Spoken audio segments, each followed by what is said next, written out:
Welcome to Pub Talk, the unofficial official craft beer podcast of Oklahoma, where we're all about the 3Bs, beer, buddies, and bullshit. I'm Jeremy, and with me as always is a guy who will go west of I-35 if it means beer 5, Michael. Hello, hello. On today's show, we've hit the road again and traveled west to Enid, Oklahoma, where we have the pleasure of visiting Enid Brewing Company. We'll talk all about their brewery and roots in craft beer, and much more. If you like what you hear, make sure to hit the subscribe button so you never miss an episode, and give us a follow on social media at Pub Talk Podcast. All right, let's get started. So first of all, thanks for having us out today. Yeah, of course. Thank you guys. Appreciate it very much. We typically like to start these episodes off just kind of letting you introduce yourself and tell everybody who you are and what you do. Yeah, I'm Justin Blasier. I'm one of the co-owners and I guess brewmaster, head brewer, whatever you want to call me. Make all the beer and do all the stuff. But yeah, we've been in operation for almost 3 years, since March of 2019. Had a great first year, and then the day after our anniversary, a year anniversary, COVID hit. So kind of a slow second year, and then all of a sudden January hit of this year, and the floodgates opened and people started coming back out. So been a good third year so far, and been making a lot of new beers and a lot of barrel-aged beers and different stuff like that, and finally in distribution and in cans this year, and I'm sure we can talk a lot more about that. But Awesome. Yeah. I guess let's go a little bit more into how you got started with Enid Brewing. Yeah, me personally, I was a home brewer for a long time. My background actually was in audio engineering, funny enough, and then decided I didn't want to move to New York, LA, or Nashville, and came home and worked in the oil field for 12 years for my dad. During that time, I was like, I kind of need a hobby other than just working and going home every day, and had a friend own a gift shop here in town, actually that used to be next door to us, which we own the building now, which is kind of ironic. Give me a little homebrew kit like 9 or 10 years ago, a little 1-gallon kit. Made that kit in my garage or in my kitchen, made a complete mess with my friend, and 3 or 4 weeks later, we had 8 bottles of beer, and we're like, well, was this worth it? Was this not? We crack it open, and we're like, oh, it's actually pretty good. So told my uncle about that, and my uncle lives out in California, had been homebrewing for 30 years, So the next week, I get a 5-gallon kit on my front doorstep, says happy birthday. And so I was like, all right, cool. So it kind of spirals out of control, as you guys probably know, and have talked to a lot of people. Yeah. You go from 1 gallon to 5 gallons to spending a lot of money on it to spending all your money on it. So, but I met my business partner, Brady Sidwell, through a friend of a friend. We actually both had the same barber, but that was when I had hair. And I'd been giving my barber homebrew samples forever, telling him I wanted to start a brewery here in Enid. And I'd been going out to my friend's house and stuff like that, giving them samples and stuff like that. Just, they're always like, you should sell it. And I was like, well, I'd love to, but I need to find the right partner, right place, everything like that. So we were introduced through a couple different friends, Brady and I. And Brady his background is farming. He's an Oklahoma State boy, bleeds orange, everything like that. His dad was actually a professor of agronomy and has a seed research station named after him. He passed away around 2013.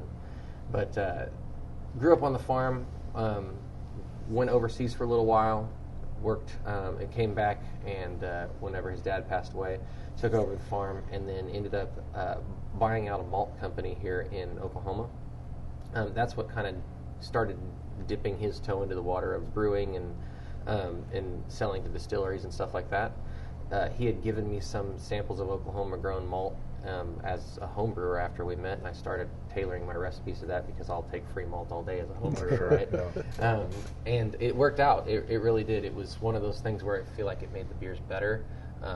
It gave traceability to the beers, and we just started sampling the different home brews over my kitchen table and really talking about what we wanted to do and whether or not we wanted to open a brewery, a malt house, like which kind of direction, a pub, something like that.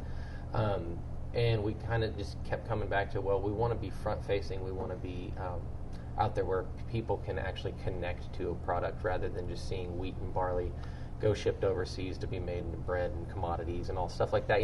Like we wanted it to be something that was tangible here, that the people could actually taste and touch and have a conversation over. Plus, obviously, it's any home brewer's dream to actually open a brewery, right? And so that was kind of literally the napkin that we drew on the table was this place. He actually owned this building before we started talking about the brewery as kind of a spec property.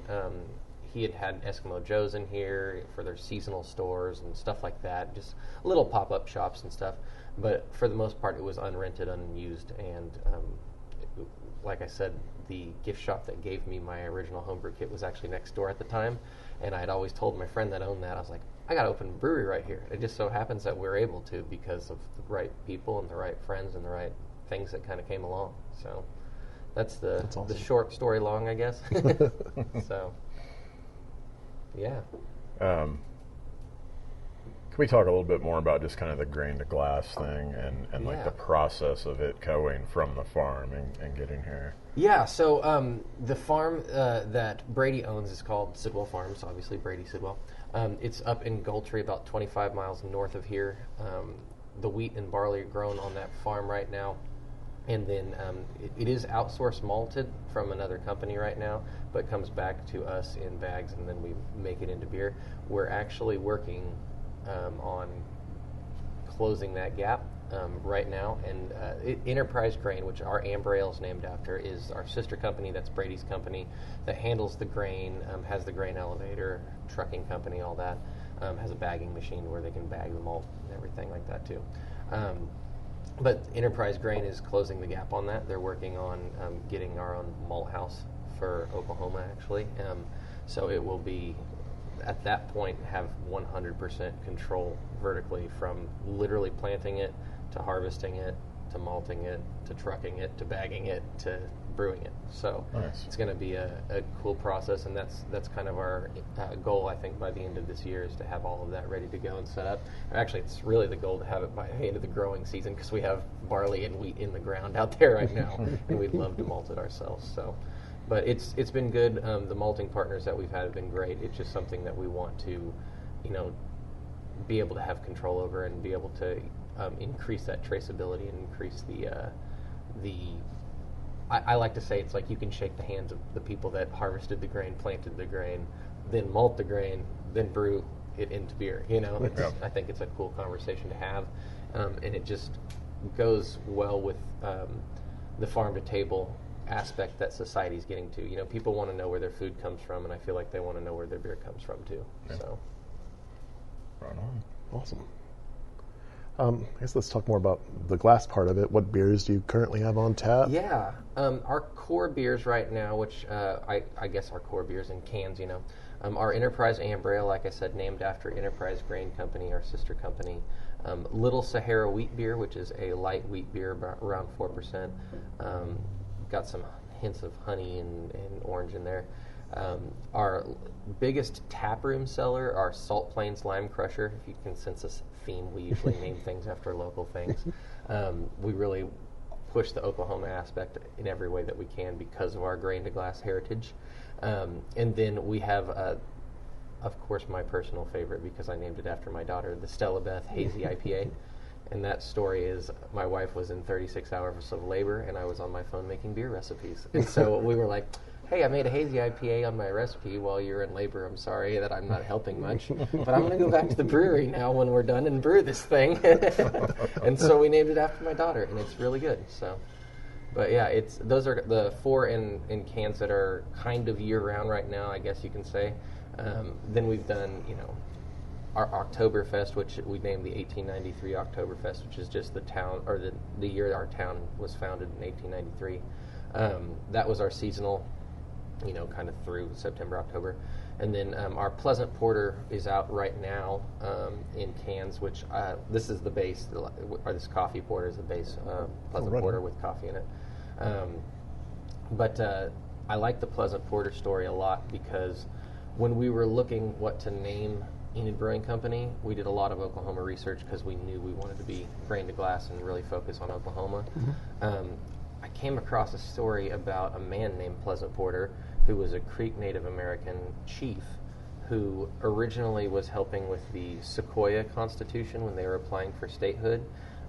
When Congress denied them statehood, the Sequoia Constitution got a lot of parts of that adopted into the Oklahoma Constitution.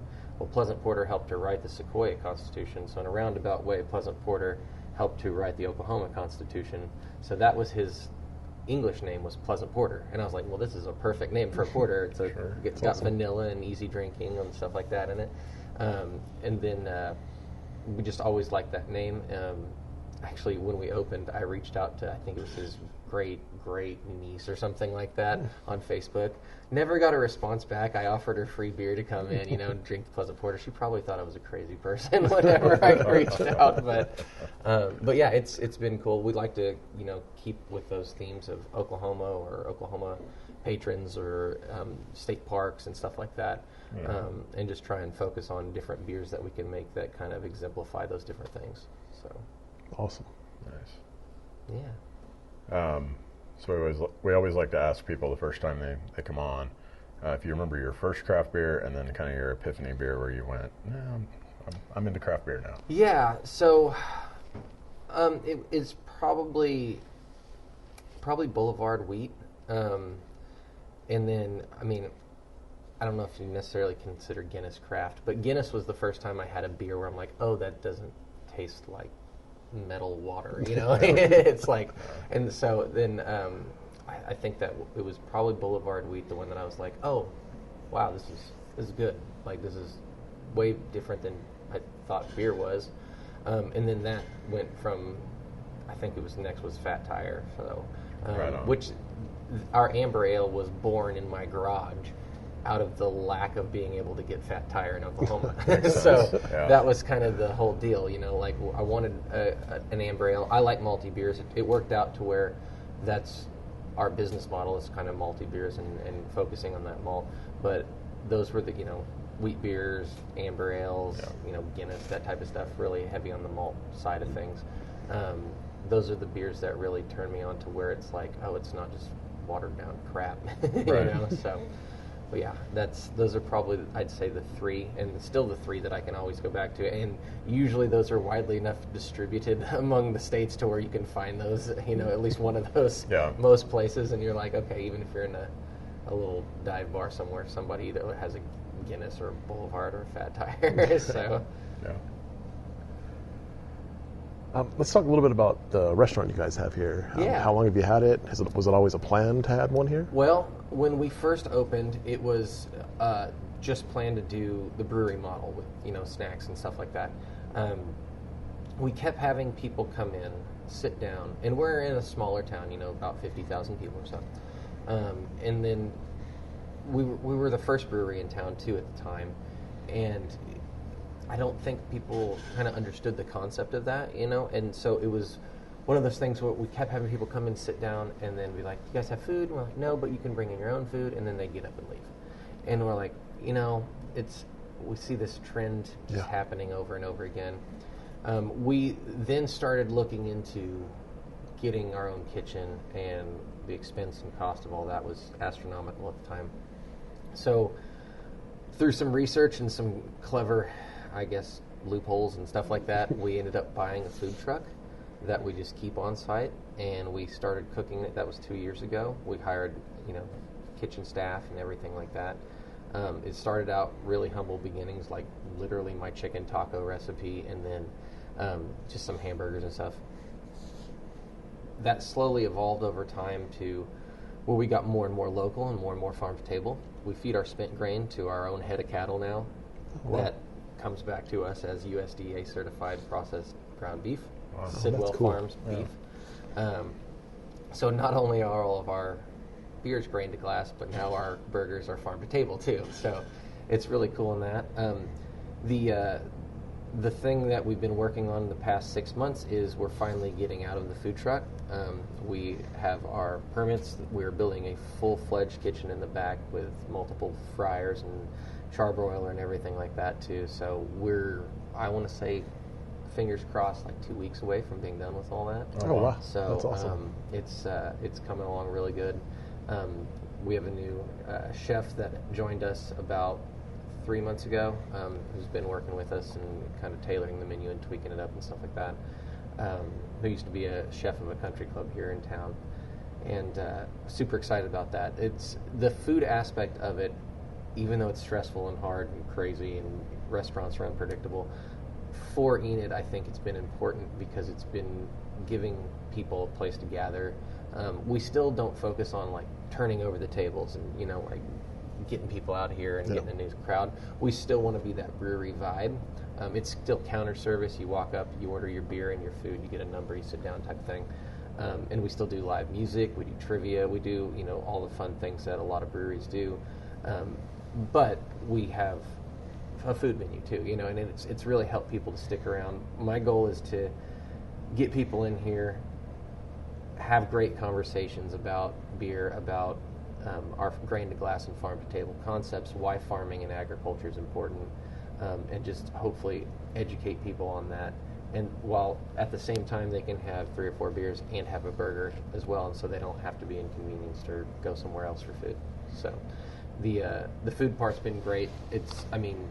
Like I said, it's been a ride, but it's been a good thing for us, big time. I mean, strictly monetarily and sales and all that, it's definitely made it to where it makes more sense, especially in a town our size. But I think it's got more people in the door too, because I've gotten a lot of people that have never tried craft beer but come in because they know we're a restaurant, and then I can talk to them about craft beer and about the grain to glass concept, and it's so funny because I'll get a lot of craft beer, or a lot of people that have not tried craft beer, that they're like, well, I just don't know, I don't like hoppy or this or that, and I'm like, well, what do you like? We'll talk through it. And a lot of people end up liking the malty or the darker stuff that have never tried it. It's so funny. I was like, well, do you like coffee? And they're like, yeah, I love coffee. And I was like, just try a little taste of this Pleasant Porter, and they'll try it. They're like, well, that's really good. I'm like, congratulations, you like craft beer. So it's pretty fun. I love that. That's my favorite thing to do and my favorite role. I love brewing the beer, but I love talking to people about it. I love educating people and showing them that if you don't like craft beer, I just feel like you haven't found the right one yet. Yeah, So. Right. Sure. It's really cool. I like how everything ties back to the farm too. Yeah, That's awesome. That's Good been story. our goal. It's I think it's important. Like I said before, a lot of people see these big grain elevators and just think commodities. Getting shipped off other states, other countries, things like that. But Enterprise Grain, our sister company, and Enid Brewing Company, as kind of the frontward-facing public eye of it, we really strive to be ingredient-centric, like to show people that these things can be an ingredient all the way from farm to table, grain to glass. One of the ways that they're doing that is they actually created another subsidiary called Chisholm Trail Milling. So the same wheat that we're actually using Red Gallagher wheat, which is an Oklahoma State bred product, in our beers. They're actually milling that at Chisholm Trail Milling, which is our sister company as well, into fresh flour now, and it's a really cool stone ground granite wheel that grinds it. They're getting that into different places in Oklahoma City and different bakeries around here, and so it's not just beer, it's now flour and then also the beef. So our whole spiel is beef, beer, and bread. So it's we're really tying that all together and trying to push that as a kind of package deal to the places that we are on tap or with. One place I can note that we're all three is the Jones Assembly in Oklahoma City. They have our beer, they have our beef, and they have our flour for bread. So it's really cool. That's awesome. Yeah. 3 more B's. I was That's going to say awesome. they're all about the 3 B's as Yeah, well. exactly. There you go. So something else we always like to ask people the first time on is if you remember your holy shit moment from, after you opened the brewery when you kind of went, wow, this is working. Yeah, man. I've had like a couple of those now. The first one would be we did a soft opening, and I worked like crazy and just was behind the bar and everything like that, and it was nuts. But then the next day, March 15th of 2019, we had all hands on deck. We had probably overstaffed, but it's okay. And I just said to the whole team, I'm like, you guys have got this. I believe in you. I'm going to sit behind the bar and just kind of watch, you know? And that was my holy shit moment. I sat on the bar. I literally saw the line of people. It was out around the door, and people were excited to have a brewery in Enid finally. Yeah. And I was like, wow, I believe in this town. I believe that they're going to be behind us. That was before we're distributing. That was before the beef. That was before the flour. That was just simply craft beer, you know, and doing it. We were doing it grain to glass, but that hadn't even really got out there yet. People just knew that it was a brewery in Enid. Yeah. That was definitely one of them. And then, actually, funny enough, last night was our Enid Lights Up the Plains.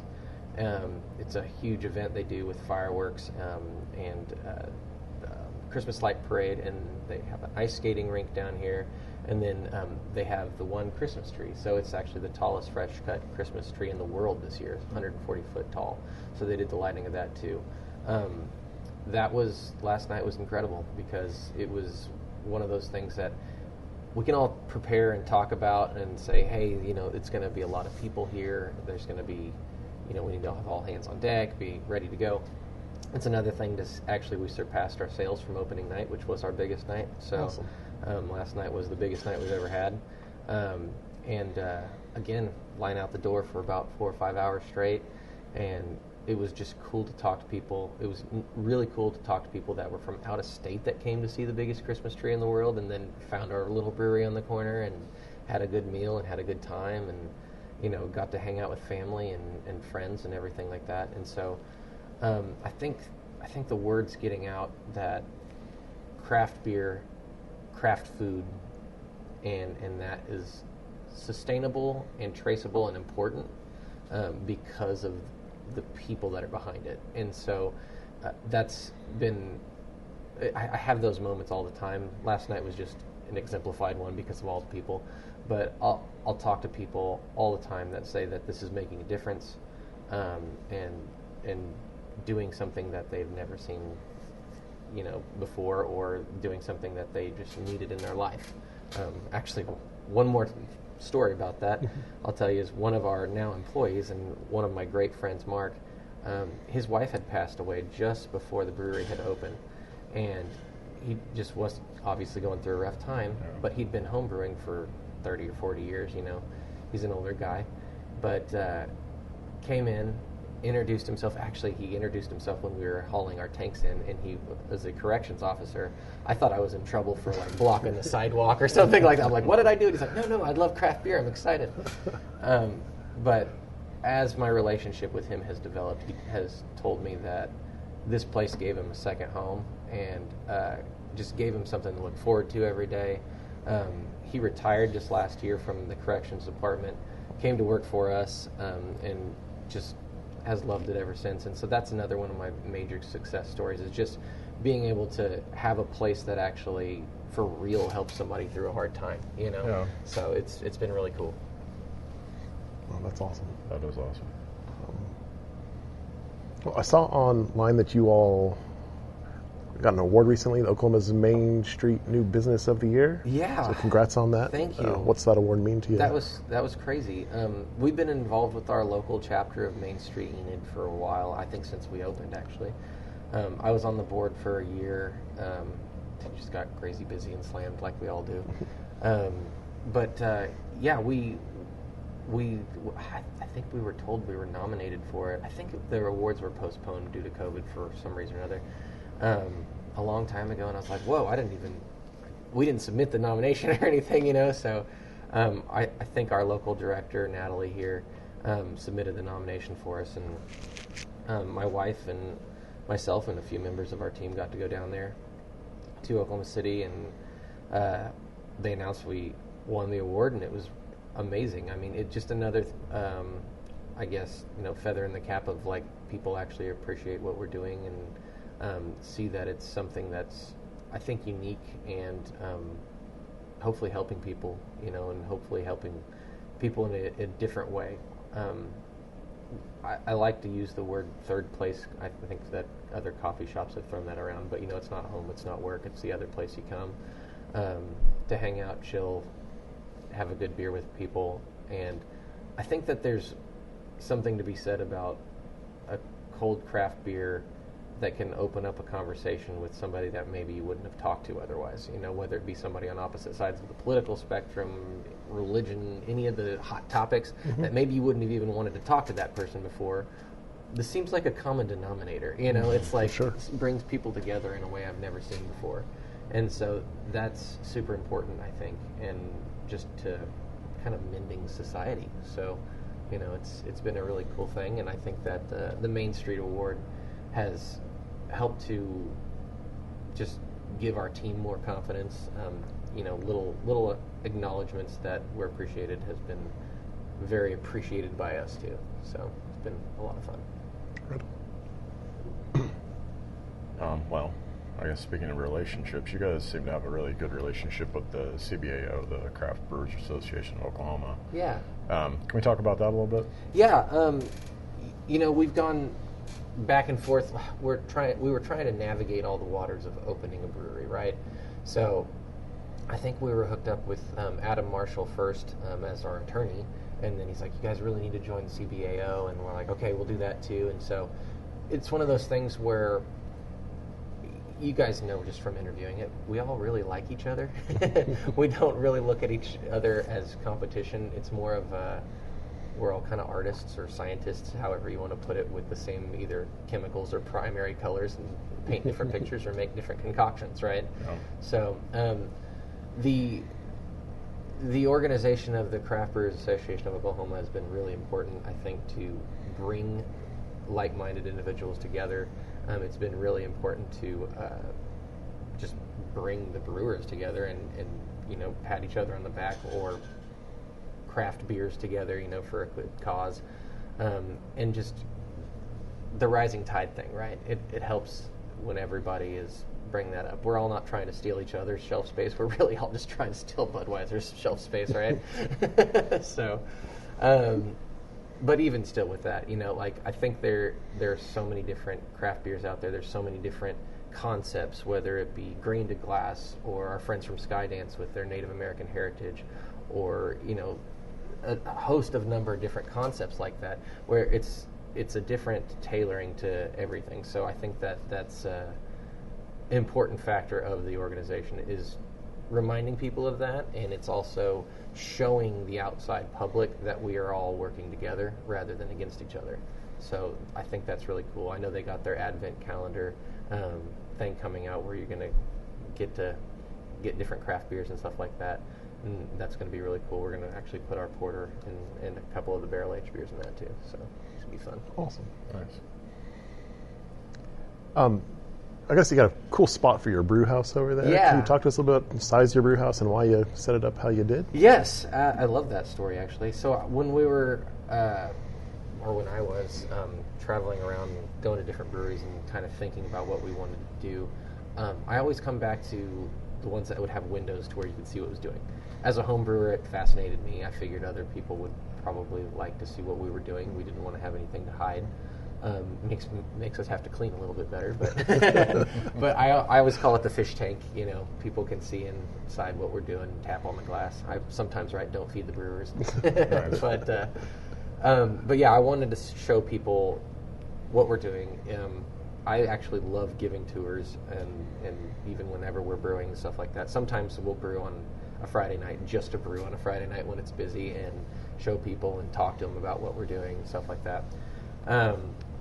The size of it is a 5-barrel system, so it's pretty small for what we're trying to do right now.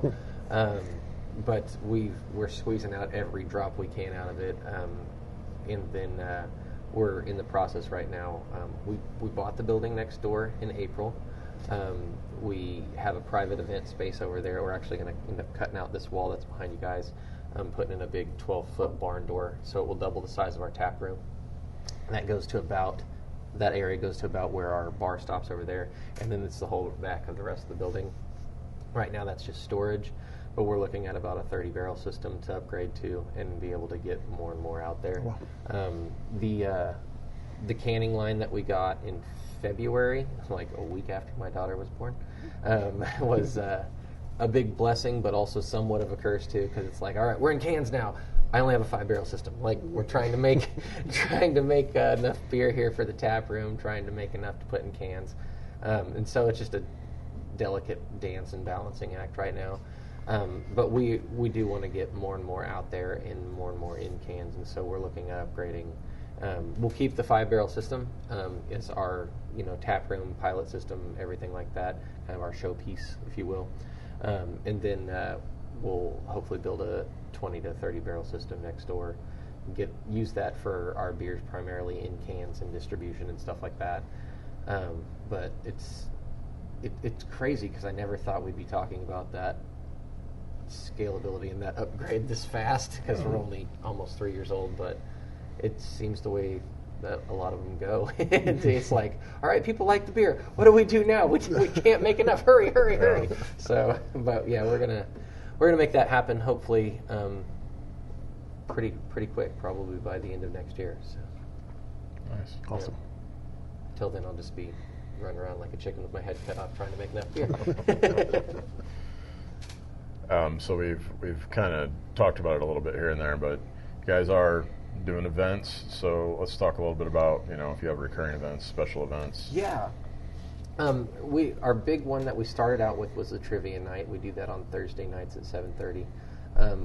We actually, my wife has been doing it since we opened, so going on 3 years now. So we're here every Thursday night if you want to come see us. She either writes the question, gets the question from multiple different services. It's kind of just we've done theme nights, we've done Star Wars, we've done Marvel, we've done different theme nights and stuff like that. But most of the time it's general knowledge trivia. Super simple. We put the stuff up on the screen, you answer the questions on a piece of paper, bring it up, and you get to sign the keg and reserve a spot and $20 gift card or something like that. Not super high stakes, more like whose line is it anyway type stakes. But it's a lot of fun. It brings a lot of people out, and people get super competitive and fun, and it's cool. The other things we do is I mentioned a little bit about my background being in audio engineering and everything, but been playing the drums for 25 years and bands and all that, and so we do live music every Friday, and then most Saturdays, when we're not doing it on Saturdays, we're usually doing karaoke or something other to do with music. We have a little stage here up at the front, and we've had full bands, we've had acoustic acts, we've had one-man bands, like I said, karaoke, open mic nights. We actually just did our first comedy night the Wednesday before Thanksgiving, where there's a comedy group that's going around actually doing a brewery tour, and that went really well. The other day, our general manager and his wife are raising money to adopt a baby, which is really expensive, and we did a dad joke comedy night too, and so I literally have 2 thick books of just cheesy dad jokes, and so everybody paid $10 to go tell as many dad jokes as you could in 3 minutes on stage. We all voted at the end by round of applause, and people, got a gift card or something, But we actually ended up raising $1,400 for them, so it was really cool. And actually, I felt like it was my night to shine because I've been telling dad jokes forever, and I'm a recent dad, and I'm like, all right, here we go. Nobody can get mad or cringe too hard. So it was good. It was a lot of fun. But doing stuff like that, live music, the joke thing, trivia, and then just being involved with Main Street Enid, and we have things called First Fridays, which is the first Friday of every month from like March until October. They do a big block party, essentially, different vendors and stuff like that. The biggest one being Oktoberfest every year, which is kind of self-explanatory, beer drinking holiday. Yeah. So, but we try to be as involved in the community as we can, and do different things and raise money and different beers for different organizations like that too. So it's been a heck of a lot of fun. We've talked a little bit now throughout about canning and stuff. Can you just tell us a little bit about your current distribution model and what you're wanting to do, maybe, or hoping to do in the future? Yeah, so right now our distribution is through Republic, and they're statewide. We have, I say, 4 core beers in cans, but that's just as much as I can make right now, to keep out there consistently. We've been kind of growing organically as far as the sales go on that. We've been going. I personally have been going out and telling our story of grain to glass to different restaurants and liquor stores and grocery stores and stuff like that. Been talking about the beef and the flour as well aspect of that. So there's some different farmers market type things that have all three around the state. Then we've gotten in with a couple of the restaurant groups in Oklahoma City and Tulsa that have been interested in the grain to glass concept that we're doing too. And so it's just been kind of a grassroots marketing strategy from this point. That's a little bit because of the lack of labor force we have to do it right now. But we're looking up as we kind of ramp up the actual brewing capacity and everything like that. We'll be ramping up the sales and the promotions and stuff like that. We did just complete a beef, beer, and bread, well, not complete, but it's in the works right now, beef, beer, and bread commercial that we're working on for social media and different things like that, with a really good marketing company and everything. So hopefully we'll be able to tell that story more. The good news about being with the distributor we are, Republic, is they're statewide, and so anybody that wants our beer can just ask the liquor store. And I mean, I think they distribute Jack Daniels, so everybody has Jack Daniels, so they can get it anywhere in the state. So it's been really cool. I don't know. So let's talk a little bit about beer festivals. Actually, the first time we met you was at Oktoberfest a couple years ago in Stillwater. Do you have any favorite festival memories, the role it's kind of played, and then let's talk about the ones coming up next week. Okay, yeah. My definite favorite festival memory, I've been to a ton of them now, but I think it was Hop Jam of 3 years ago. They didn't have it last year, and then it wasn't the year before that. I guess it would have been 3 years ago, maybe like right when we opened or something like that. But I, as a home brewer and just a craft beer geek, I try to read or listen to as many audiobooks as I can on it. And Sam Calgione of Dogfish Head was there. And I was like a weird fanboy. It was like when somebody meets like their celebrity hero of like a rock star, a musician, or an actor that people freak out.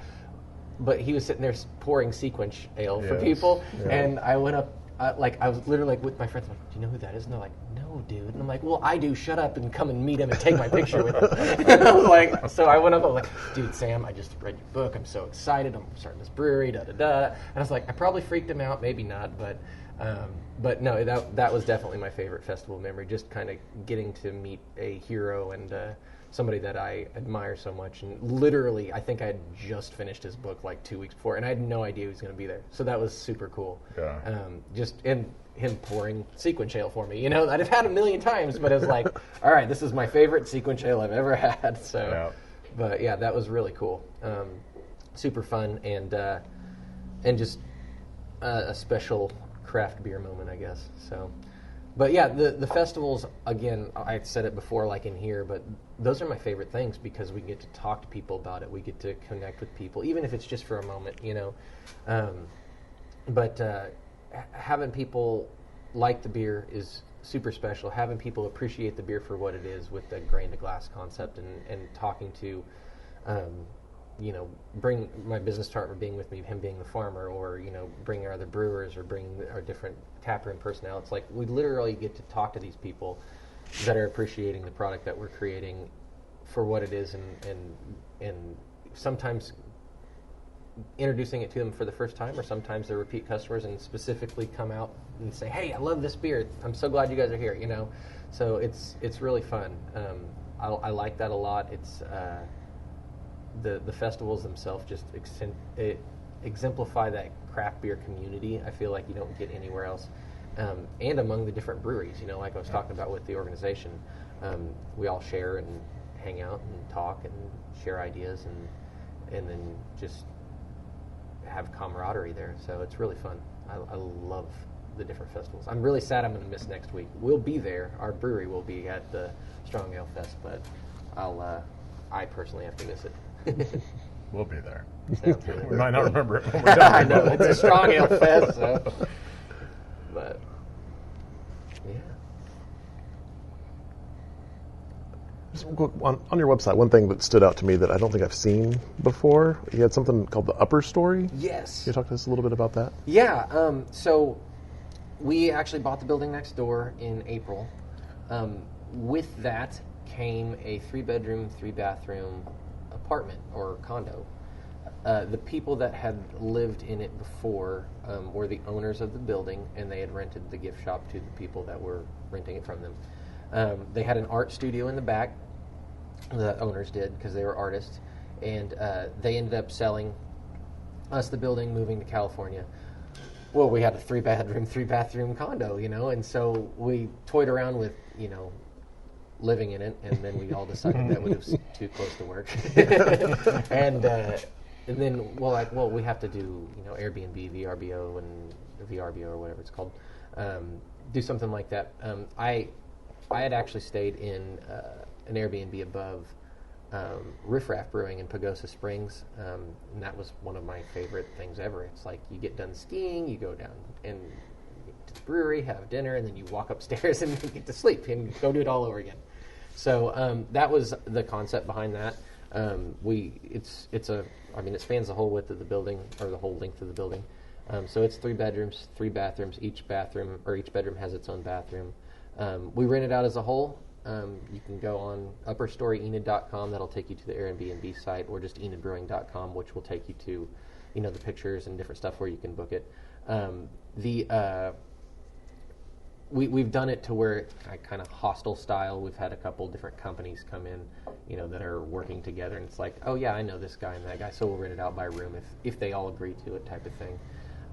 But it's been really cool. It's been booked most of the time. More often than not, I think that we've been open with it. There's people staying in it right now for the tree lighting that just happened, and different things like that. And it's just another nice way to connect people to it. We called it the Upper Story. For one, we're not great with names, Enid Brewing Company. But no, to honestly, it's an upper story, but it's also upper story. So it's the story we try to tell with everything, with the grain to glass concept, the farming concept. The farm that we grow our grain on, Sidwell Farms, there's a house there that Brady lived in, that his dad built and everything like that. And it's a really nice, I wouldn't even call it a farmhouse, I'd call it a really nice house on a farm. And that we have turned into an Airbnb as well. So we call that the farm story. So you can have the urban above the brewery, or you can have the out in the fields, and have a farm getaway too. We've had people do that, both sides, have a fire and come grab some beer here first and go 20 miles north and hang out for the weekend and hang out by the fire and, just hang out on the farm for a few days. So it's been very cool, and we're working to tie more and more of those packages together, and get more and more of those stories told. So that's really cool. Yeah. Anything else?